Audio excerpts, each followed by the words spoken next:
प्रायद्वीपीय पठार के उत्तर पश्चिमी दिशा में स्थित है? विंध्याचल, सतपुड़ा, अरावली या पूर्वी घाट? अरे वो तो 1600% आपने अरावली को जिक्र करियो, आपनो जिक्र हो रहे है। हाँ, ट्रिक बताओ, ट्रिक का सिलेक्शन को नियम ना कभी ध्यान रखी। पेपर देते समय आपको ट्रिक याद नहीं आती है, क्योंकि हर चीज का ट्रिक नहीं हो सकता, कुछ ही टॉपिक के हो सकते हैं।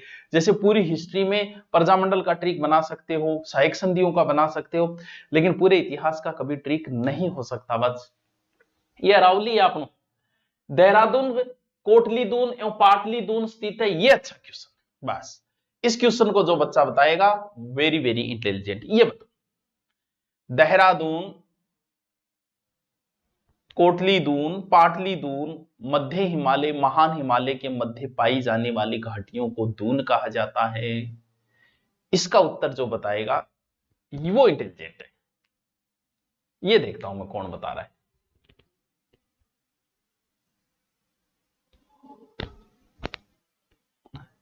कोई सी बोल रहे है, कोई बी बोल रहे हैं?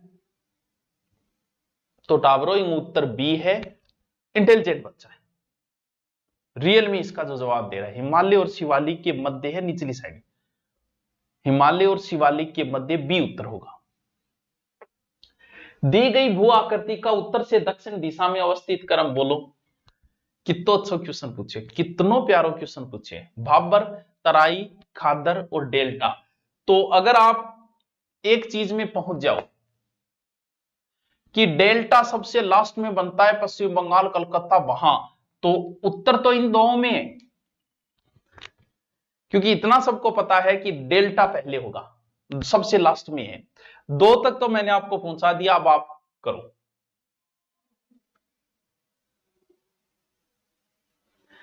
अब आप करो।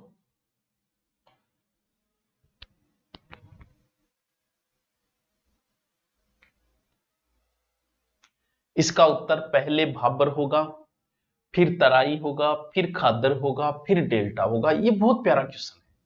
कुछ क्वेश्चन कई बार आरपीएससी बड़े अधीनस्थ बोर्ड बहुत अच्छे क्वेश्चन बनाता है, ये अच्छा क्वेश्चन है। लेकिन 2 तक पहुंच जानी, रीट में अगर थे 2 तक पहुंच जाओ नहीं तो छोड़िए को नियाणो है। क्यों? क्योंकि नेगेटिव मार्किंग नहीं है। सिंधु गंगा के मैदान में जहां से आंतरिक प्रवाह पुनः प्रकट होता है, स्थानीय रूप से जानी जाती, बोल खादर बांगर है, वो तो बता ही दोगा या कौन बता पाओ? सिंधु गंगा मैदान में जहां आंतरिक प्रवाह पुनः प्रकट हुए, बट्ठेगा लोग भी इनके बोले, बट्ठेगा लोग बोले पानीपत स्वागो तिरग्या, तो तिरग्या तराई, वो क्षेत्र कहलाता है तराई। गंगा हिमालय बीच तराई क्षेत्र है ना वो। हाँ, वीडियो एग्जाम में भी काम आएगा, सब में काम आएगा, ये तो इंडिया जी की है। भारत के किस भाग में सबसे पहले मानसून प्रवेश करता है? युगों युगों से चला आ रहा एक प्रश्न है, कॉमन प्रश्न है, सबको आता है ये प्रश्न। भारत में सबसे पहले मानसून कहां पहुंचता है? इसका मैं चर्चा अब नहीं करूंगा, क्योंकि हमारे पास ना आपके पास समय है, अभी एग्जाम नजदीक है, बस रिपीट मार रहे हैं कि हाँ मेरे को आता है, ये आता है क्वेश्चन। तो वो अंडमान निकोबार द्वीप समूह है, बस अंडमान निकोबार द्वीप समूह। तो ध्यान रखना, अगर ये क्वेश्चन कई बार बंदा पूछ लेता है। अब मान लो कि इसमें उत्तर जो बच्चे ए उत्तर कर रहे हैं, हे बात तुम गलत हो, कुछ बच्चे ए कर रहे हैं। अब बताओ ए सही है या मैं बता रहा हूं, मैं कह रहा हूं बी सही है, तुम कह रहे हो ए सही है, तो भाई तुम ही बता दो क्या सही है अभी, अभी बताओ।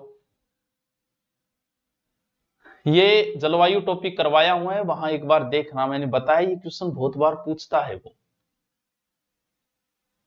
तो सबसे पहले मानसून जो पहुंचता है वो अंडमान निकोबार द्वीप समूह पे पहुंच जाता है।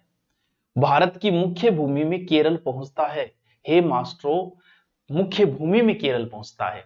और अगर अंडमान निकोबार ऑप्शन नहीं हो तो हे मास्टरो तब उत्तर केरल होता। तुम सब ने गलत किया है इसका उत्तर, ठीक है? हाँ। भारत के किस राज्य में ग्रीष्म ऋतु में सामान्यतः काल बैसाखी, तो काल बैसाखी, काल बैसाखी पश्चिम बंगाल, असम, उड़ीसा, बिहार, अप्रैल मई में।